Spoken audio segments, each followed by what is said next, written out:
Hello दोस्तों, नमस्कार। आप सभी को Zoom study centre by Mukesh का कोचिंग में आप सभी का स्वागत है। आज मैं आप सभी के सम्मुख सम्राट अकबर से संबंधित डिस्कस करने वाला हूं, जो कि आपका कॉम्पिटिटिव लेवल का एग्जाम के लिए जिसे देखा जाए तो अत्यधिक इम्पोर्टेंट है। यानी आए दिन कॉम्पिटिटिव लेवल के एग्जाम में आपका सम्राट अकबर से संबंधित परीक्षा में प्रश्न पूछे गए हैं, चाहे वो रेलवे हो, एसएससी हो, एनटीपीसी हो, कमांड हाई सेकेंडरी लेवल के एग्जाम हो या कमांड गेजेट लेवल के एग्जाम हो।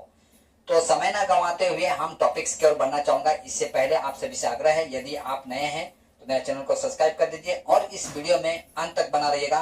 वीडियो स्किप करके मत देखिएगा, संभवतः ये वीडियो जो है लंबा हो सकता है। ठीक है, तो देखिए आज का मेरा टॉपिक्स है मुगल सम्राट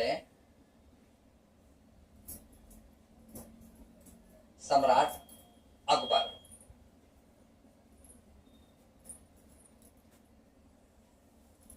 आप इतिहास में अकबर नाम से इन्हें जानते हैं, लेकिन देखिए अकबर का वास्तविक नाम था आपका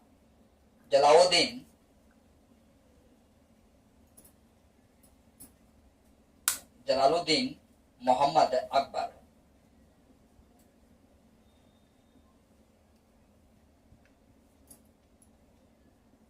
इनका वास्तविक नाम था और इनका जन्म जो है आपका 15 अक्टूबर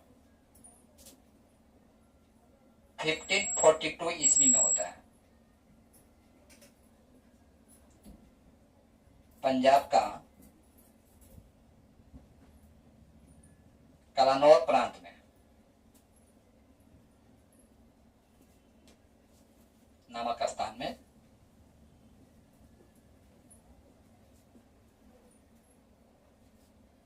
जलालुद्दीन मोहम्मद अकबर का पिता थे आपका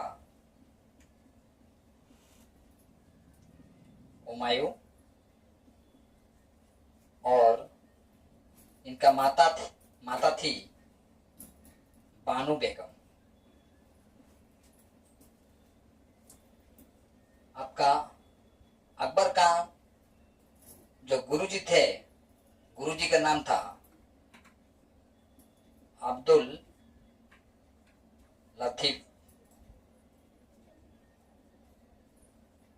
लतीफ ईरानी, जो कि यह विद्वान थे। और अकबर का अंगरक्षक था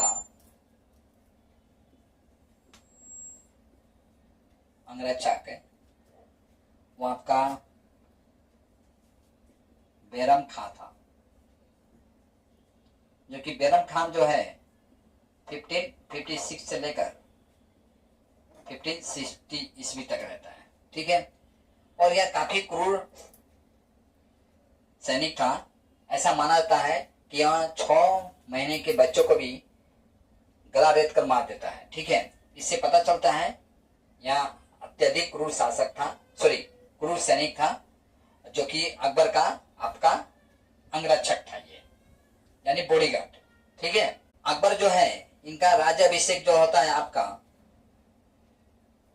14 फरवरी 1556 ईस्वी में। यह मात्र 13 वर्ष की अवस्था में राजा बनते हैं। ठीक है, देखिए सम्राट अकबर जो है दिल्ली के सिंहासन पर आसीन होने के पश्चात विभिन्न प्रांतों पर अपना अधिकार जमाने का अपनी ओर से हर संभव प्रयास करता है, जिसके कारण वह कई युद्ध भी लड़ता है, जिसमें वह विजय भी होता है। लेकिन दिल्ली के सिंहासन पर आप आसीन हो जाए और मेवाड़ जो है आपकी पकड़ में नहीं है, तो जाहिर सी बात है किसी भी शासक के लिए वो सपना जो था वो अधूरा सपना था। यही कारण है कि आपका सम्राट अकबर जो है लगभग 19 प्रांतों पर आक्रमण करता है और इन 19 प्रांतों पर विजय प्राप्त करता है। अकबर का विजय प्राप्त करने का तरीका जो था वो थोड़ा सॉफ्ट नीति था।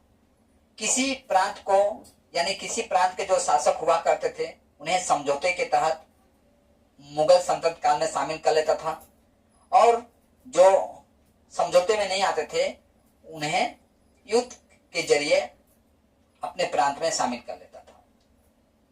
यह देखा गया अकबर जो है विभिन्न प्रांतों को पर में विजय प्राप्त करने के लिए कई सॉफ्ट नीतियों का भी उपयोग करता है और कई क्रूर नीतियों का भी उपयोग करता है। ऐसा नहीं कि अकबर पूरी तरह से सॉफ्ट नीतियों का ही उपयोग करता है, ऐसा नहीं, बल्कि कई क्रूर नीतियों का भी उपयोग अकबर किया है। इतिहास में उसका उल्लेख प्राप्त होता है।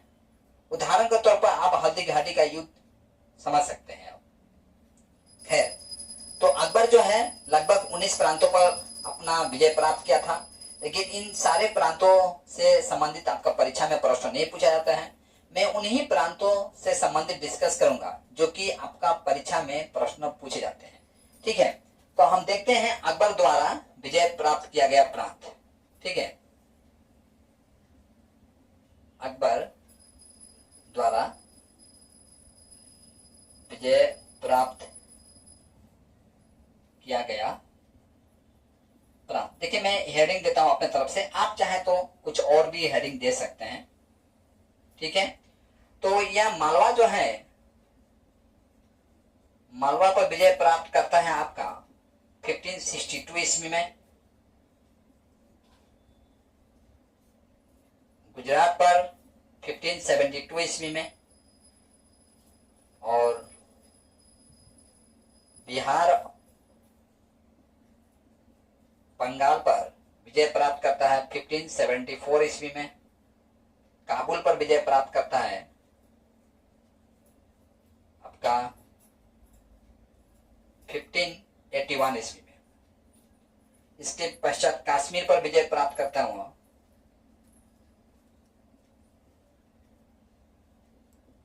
कश्मीर पर विजय प्राप्त करता है 1586 ईस्वी में।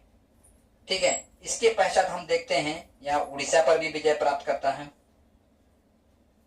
उड़ीसा पर आपका 1581, 86, 92। ठीक है, उड़ीसा पर विजय प्राप्त करता है 1592 ईस्वी में। इसके पश्चात हम देखते हैं यहाँ सिंध प्रांत पर भी विजय प्राप्त करता है। सिंध पर आपका 1593 में करता है और बलूचिस्तान और कंधार पर विजय प्राप्त करता है 1595 ईस्वी में। ठीक है, देखिए बलूचिस्तान प्रांत का ही बाबर था। बलूचिस्तान में एक प्रांत था, छोटा सा प्रांत था जिसका नाम था आपका फरगना। इस फरगना प्रांत का ही बाबर शासक हुआ करता था। और यहाँ हम देखते हैं फरगना से यह भारत में आता है और भारत में आने के पश्चात मुगल साम्राज्य का नींव रखता है। ठीक है, यानी मुगल साम्राज्य का संस्थापक देखा गया तो वो था बाबर, जो कि आपका 1526 ईस्वी में। ठीक है, इसे भारत बुलाने वाले दो शासक थे। एक थे आपका दौलत खान लोधी और दूसरा थे राणा सांगा। दौलत खान लोधी जो थे आपका इब्राहिम लोधी का पिताजी, इब्राहिम लोधी का चाचा थे।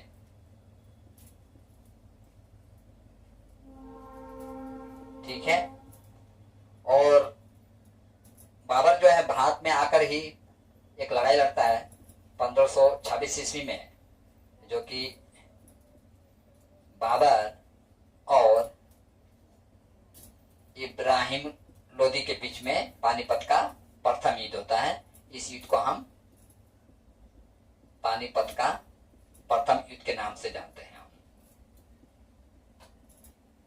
ठीक है, यहाँ बलूचिस्तान आ गया, इसलिए मैं बाकी कुछ और टॉपिक्स जोड़ दिया यहाँ पर आपको बाबर से संबंधित, आपको याद करने के लिए, और कुछ नहीं है इसका। और खानवा जो है, खानवा पर विजय प्राप्त करता है आपका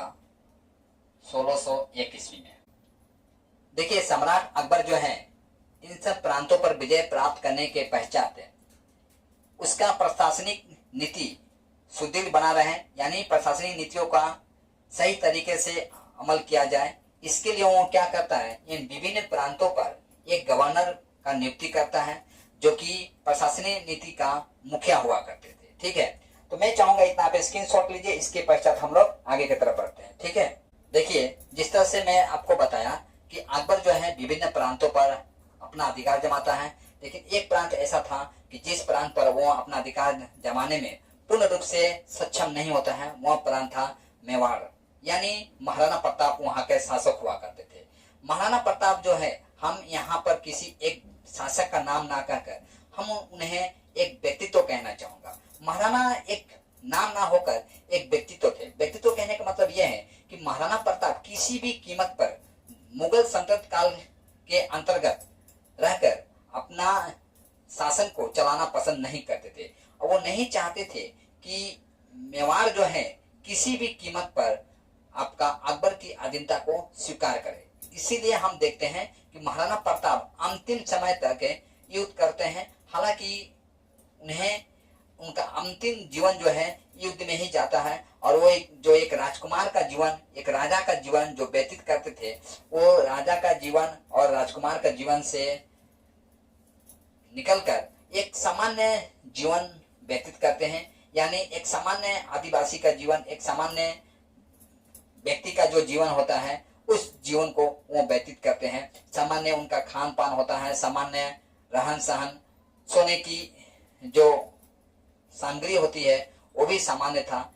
यही कारण है कि मैं उन्हें एक शासक ना कहकर मैं एक व्यक्तित्व कहता हूँ। यकीन मानिए, यदि महाराणा प्रताप जैसे एक एक पुत्र यदि भारत के हर घर में जन्म ले ले तो यकीन मानिए भारत 10 साल में ही आपका सुपर पावर बन जाएगा, और भारत को सुपर पावर बनने से कोई भी माई का लाल रोक नहीं सकता है।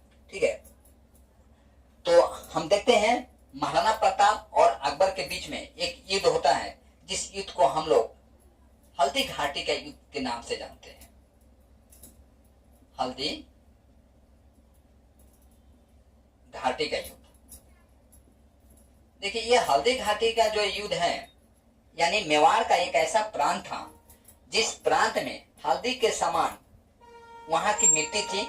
देखिए, अकबर और महाराणा प्रताप के बीच में एक युद्ध होता है, जिस युद्ध को हम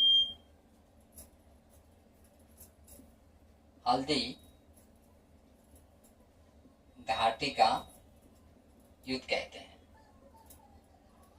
यह हल्दी घाटी का युद्ध जो है एक ऐसा प्रांत में होता है मेवाड़ का, जहां की मिट्टी जो है हल्दी के रंग के समान थी। यही कारण है कि इस प्रांत को हल्दी घाटी नाम दिया गया था। ठीक है, तो हल्दी घाटी का युद्ध जो है दो महान शासकों के बीच में हुआ था। पहला महान सम्राट थे आपका अकबर, जो कि मुगल सम्राट थे, और दूसरा हिंदू सम्राट है आपका महाराणा प्रताप थे। ठीक है, जो कि मेवाड़ का शासक थे, और अकबर जो है दिल्ली का शासक था। अकबर का सेना का नेतृत्व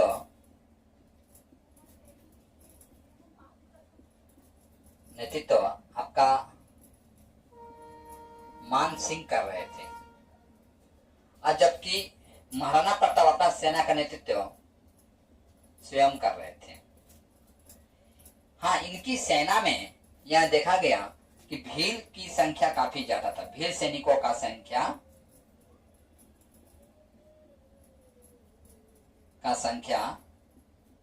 ज्यादा था। भील जो है यहाँ मेवाड़ का आदिवासी थे, और इन आदिवासियों के संग महाराणा प्रताप इस तरह घुल मिल गए थे कि आदिवासी लोग महाराणा प्रताप को कीका कहकर पुकारते थे। कीका यानी भील भाषा में बेटा को कीका कहते हैं। देखिए, महाराणा प्रताप का जो लिविंग अप मूड था, वो भील जो जनजाति थी मेवाड़ का, उनके साथ काफी मिलता जुलता था। यानी जीवन जो था इनका सामान्य था और विचार जो था उच्च था। यही नीति जो है आपका अकबर के लिए काफी मुश्किलें पैदा करती है। ठीक है, क्योंकि हम देखते हैं कि सम्राट महाराणा प्रताप जो है कम सेना होने के बावजूद भी आपका अकबर के नाक में दम कर देते हैं। अकबर का सैनिक देखा गया तो अकबर का सैनिक था आपका 85,000, जबकि महाराणा प्रताप का सैनिक था आपका केवल 20,000। अकबर के तरफ से युद्ध में सैनिक वीरगति प्राप्त करते हैं 7,800, जबकि महाराणा प्रताप के ओर से सैनिक वीरगति प्राप्त करते हैं 1,600। ठीक है, यानी शहीद होते हैं।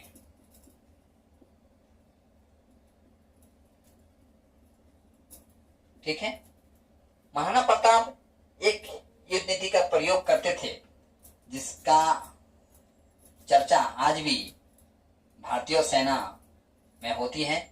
वह युद्ध नीति था छापा मार युद्ध नीति, या आप गोरिल्ला नीति बोल सकते हैं, गोरिल्ला युद्ध नीति। ठीक है,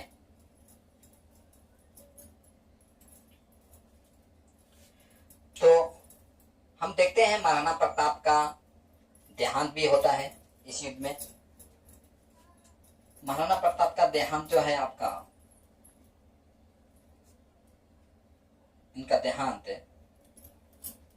19 जनवरी आपका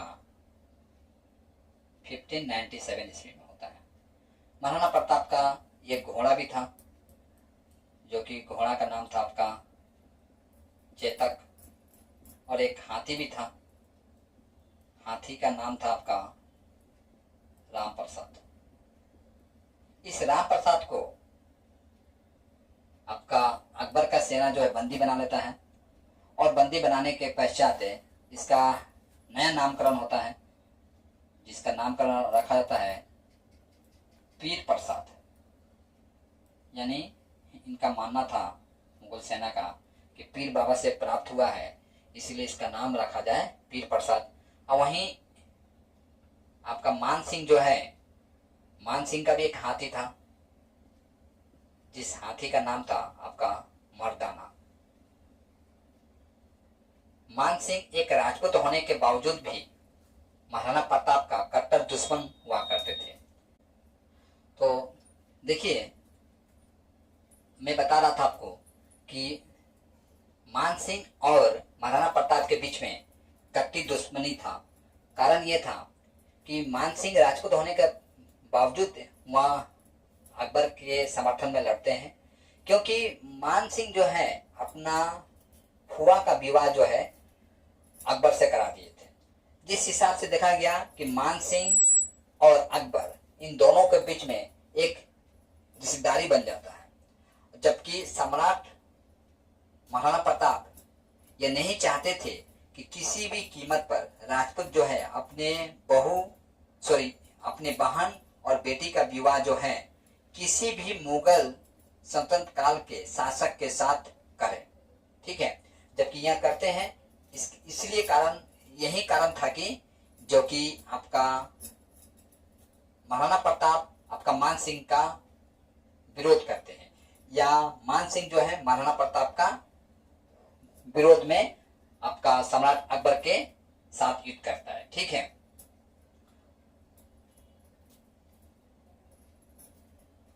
दूसरी तरह हम देखते हैं आपका सम्राट अकबर जो है काबुल विजय प्राप्त करता है। काबुल विजय प्राप्त करता है यानी 1582 ईस्वी में।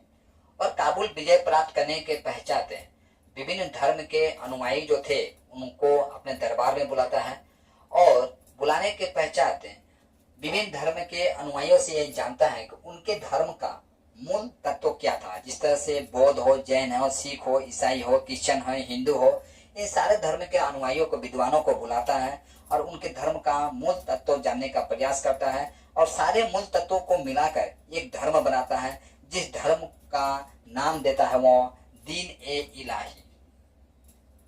दीन ए इलाही। और इसका मुख्य पुरोहित जो था आपका अबुल फजल थे। अबुल फजल जो कि नवरत्नों में से एक थे। आगे हम नवरत्नों के ऊपर डिस्कस करेंगे। दूसरी तरफ हम देखते हैं अकबर जो है दीन ए इलाही जो धर्म को बनाता है, तो हम ये भी देखते हैं इस धर्म को ज्यादा लोग स्वीकार नहीं करते हैं।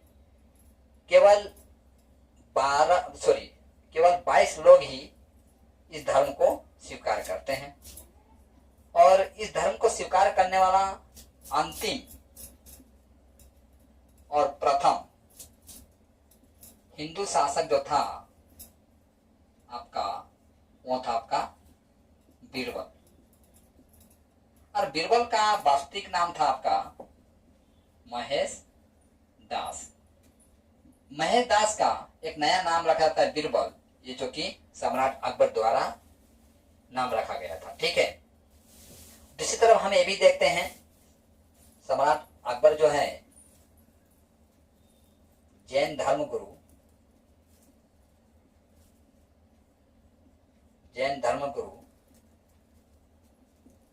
द्रोणाचार्य हरिविजय सिंह, हरिविजय सूरी होगा, सॉरी, हरिविजय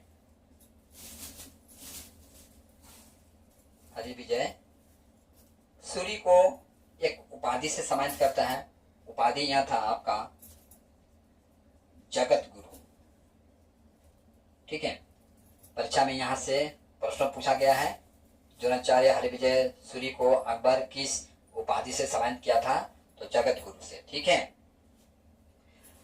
अच्छा, सम्राट अकबर के समय में एक पद्धति चलती थी, जिस पद्धति का नाम था जब्ती प्रणाली। तो जब्ती प्रणाली को अकबर ने लागू किया था।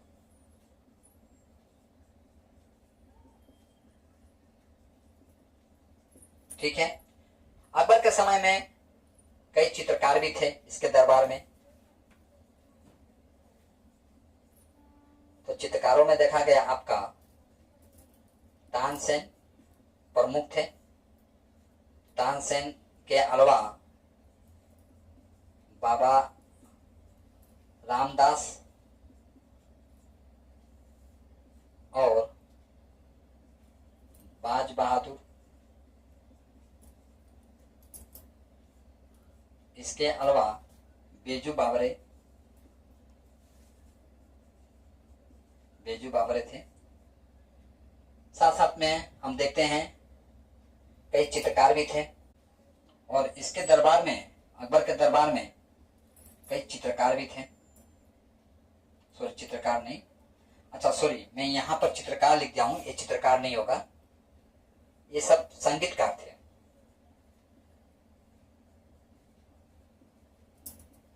ठीक है। और चित्रकार देखा गया आपका, चित्रकार में मूल रूप से आपका दसवंत और आपका बसावन, ये दोनों आते थे। और एक थे आपका दसवन, बसावन, और एक चित्रकार थे, उनका नाम था आपका अबू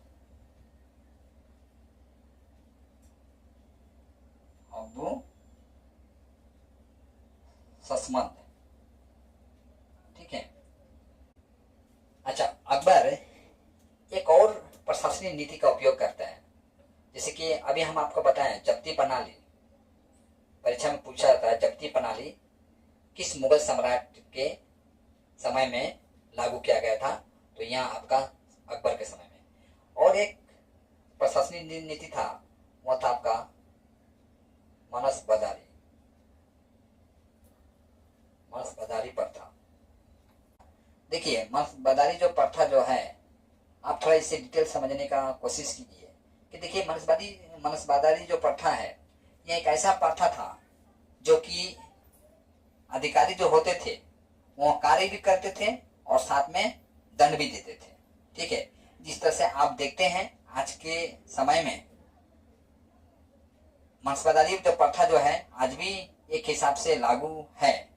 जैसे कि आप देखते हैं पुलिस जो है आपका कार्य भी करती है और साथ में आपको दंड भी देती है। ठीक है, तो ये प्रथा जो है आपका अकबर द्वारा लागू किया गया था प्रशासनिक नीति को सुदृढ़ बनाने के लिए। ठीक है, अकबर द्वारा लाया गया था।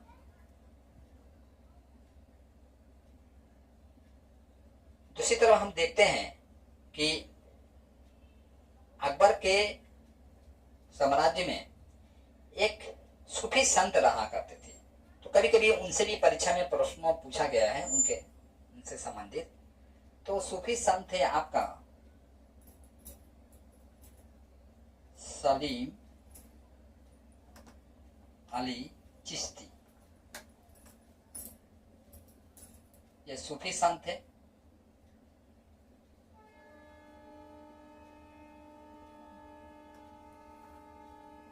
ठीक है, तो यहां से परीक्षा में यह प्रश्न पूछा गया है कि सलीम अली चिश्ती जो है किसके समकालीन थे। तो ये आपका सम्राट अकबर का समकालीन